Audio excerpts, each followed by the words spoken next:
One summer day, the sun was shining down, a slight breeze was blowing, the frogs were croaking. You could hear the little symphony of crickets, constant subtle buzzing in the background while all else was still and quiet. And with this symphony, near the pond, lived a particular piece of reed grass. There he sat, soaking in the sun rays and blowing gently in the breeze.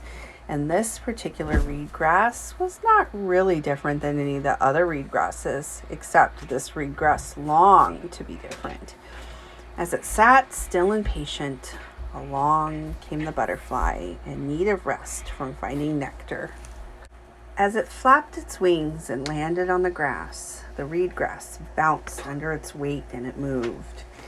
And the reed grass said to the butterfly, "Oh, butterfly, you fly so magnificently. How I long to move on my own, just like you move, butterfly, when you flap your wings and fly around. Why can't I move like you do, butterfly?" And the butterfly replied, "But reed grass, if you were to move, who would I rest on when I need a break from gathering nectar? Whose strong leaves would I be able to so surely cling on to as the winds blow and the rains come?" The reed grass thought about this and realized how right she was, and the reed grass thanked the butterfly. The butterfly was now rested, and she flew away and said goodbye, and the reed grass sat alone in the stillness. Suddenly, it grew darker. A brief summer drizzle was passing through the pond. As the raindrops fell on reed grass, he thought of water. "How I wish I could transform like the rain, that I could become flowing, that I could float up to the clouds, that I could drop from the sky. Yet I'm always this form. I'm always nothing but a reed grass. Oh, rains, please tell me why. Why can't I transform?" And the water gurgled.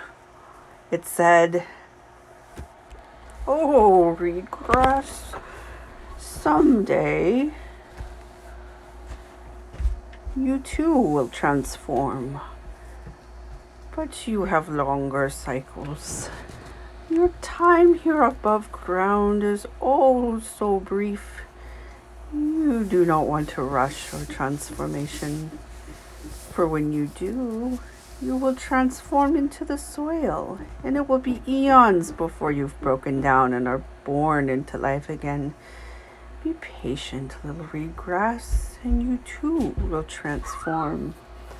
And reed grass thanked the water for its perception, and it sat, it thought, and it felt the cool breeze blow over it. And he heard all the other reed grasses moving in as well, and the sounds they made in unison. Just then, a frog let out a huge croak. The reed thought, "I wish I could croak. I wish I could make my own song. I wish I could be like the frog, that I didn't need my brother and sister reed grass to make noise."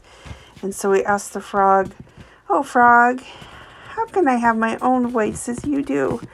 And the frog laughed, and he said, "Reed grass, you do. Each of us have our own voice. Just as I, the frog, could croak on my own, I become part of the symphony of frogs, part of the chorus. And the same is for you too, reed grass. There is no chorus without our individual sound. You just need to listen closer. You will hear yourself." And the reed grass did, and he heard his own voice. And the reed grass thanked the frog, and he moved on.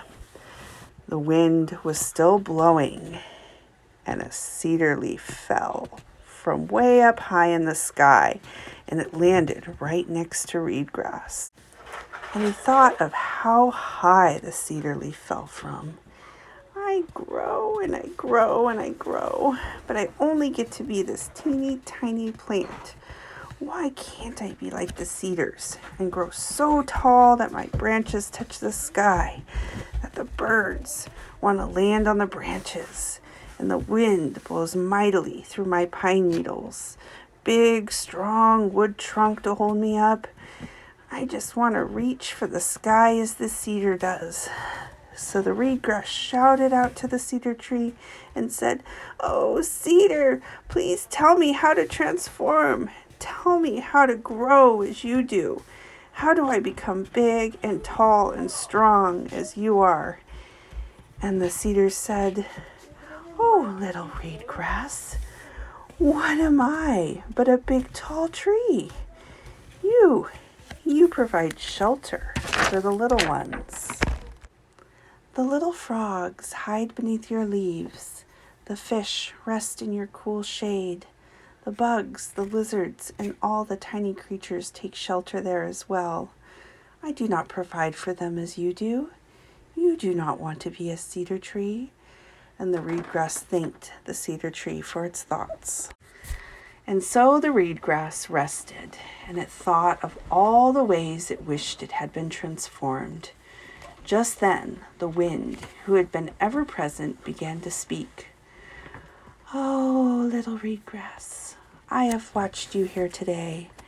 The lessons you have learned, the butterfly who you bring rest to, the water who showed you your place in the cycles of life, the frog who showed you how important your individual voice is to the chorus, the cedar who showed you how important your shelter and protection is.